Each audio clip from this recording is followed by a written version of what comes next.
جمعة ونكسن كلنتي وعن داوديال كسر دوادا ورك تي في يونيفرسال وحليدا وكلا كداوتان استوديو تي في يونيفرسال حرنتو كل هاي مقالة مقدشو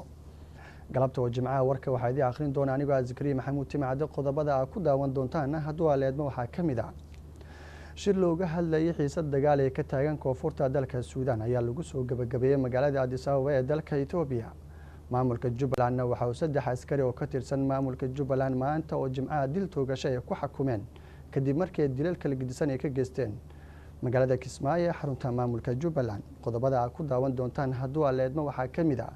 degmada Xamar Weyne ee gobolka Banaadir waxa ka dhacday xalay ilaa maanta Eeya ayaa weeraray dadka ku sugnaa degmadaasi waxaana la sheegayaa ku dhawaad 4 caruur inay dhaawac u geysteen warbixin gooni ah oo laga diyaariyay ayaa ku daawan doontaan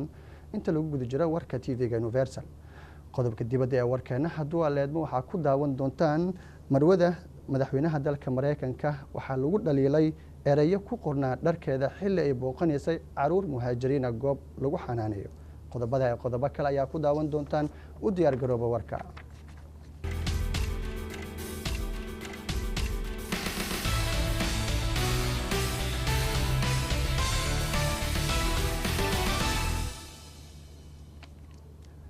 isoo wanaagsan mar kale ku soo dhawaada qodobadii oo faahfaahsan kooxa Eeya ayaa xalay ilaa maanta siyaabo kala gedisan weerar ugu geystay degmada Xamar Weyne ee gobolka Banaadir waxa ku dhawaad 4 caruur ay dhaawac u geysteen ehelada dadka caruurtaasi ka soo jeedaan waxa saakay oo Jimcaha la kulmay Munasar Maxamed Cabdi waxa uu ka diyaariyay warbixintan ilaa iyo 4 caruur ayuu dhaawac soo gaaray kadib markii ay eeyo tiro badan oo aan horey u joogin degmada Xamar Weyne ay yimaadeen xaafadaha gaar ahaan deegaanada ku dhirirsan xeebta Awaweyska caruurtan ayuu qaarkood waxyeelo ka gaarsiiyay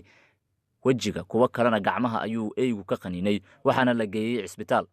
qaar kamid ah waalidiinta caruurtan ayaa la hadlay Universal TV magaciisa Ridwaan Cusmaan Xaaji Allah wiilka 4 sano jira hooyadiisa aniga Faiz Murid Sheekh Maya la dhahaa marka dara banaanku dhaqaanigo banaankii fadhiyo waxa arkay wiilkii oo soo cararayo oo dhafoor u dhacay markuu dhacay eegi waa ku soo haadi marka ku soo haadi eegi asoo inta ka haysta arkay eegi markuu ku dhagaya eegi marka habriirtiisa dhinacan ka timid habriirtiisa dadka ku tuurti waxa ku tuurti marka lugta ka khabat waa ka jiidi lugtii markii ka jiidi markaas eegi deey marmar ahayn inta canko ka foqsadi iyo waxa canko ka foqsadi dhigaha cijiji iyo wax ka gaarsi alxamdulillah laas ilaa uu simiya mahad marka hadawaad degfara u qaataha canko duleela wax yar degfara la roorni adeerkiisa wadi ana badni degfara la roorni irbadooyina la soo duri macna la soo dhay sharooti waxa la soo saari marka 3 bari kadib soo celiya la doala itmo subaxa marka hurdi ku soo kacay amarkana ku dhacay soo quraac doonana buri bajiyo doonanayo ay luq ku umaade ay mko luq ku umaade ayguna wal soo bursinay marka ninkaanne oo isku burinay aygina nafahaasi sidii ay nafahaasi ninkaan nafahaasi isla kulmeen sidii aygi oo soo dhigay marka gacanta wuxuu yeelay inta raajo u xirneed jeesta u xirneed jeesta saaka ka furnay oo ilku gaarsi jeesadii gacanteena ina oo isku goosto marka gacantii jeesadii dhan ilka lahayd maksaaka ka furay gacantan kulan sii qabtay gacantana jileecas qabtay gacantana sii goostay marka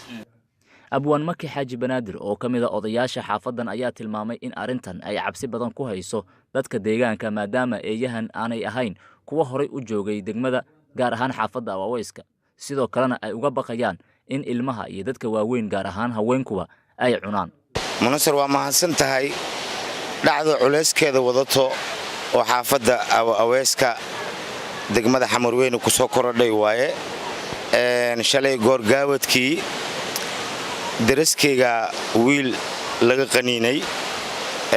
wiilkaasoo abti iyo adeer baanu ahay haddana isla saaka dhowr wiil ayaa la qaniinay sida aan wararka ku helayno qaarkood annagaaba booqanay oo ay ugu tagnay xaafadahooda marka Allah subhanahu wa ta'ala waxaan ka rajaynaynaa eeyaha shartooda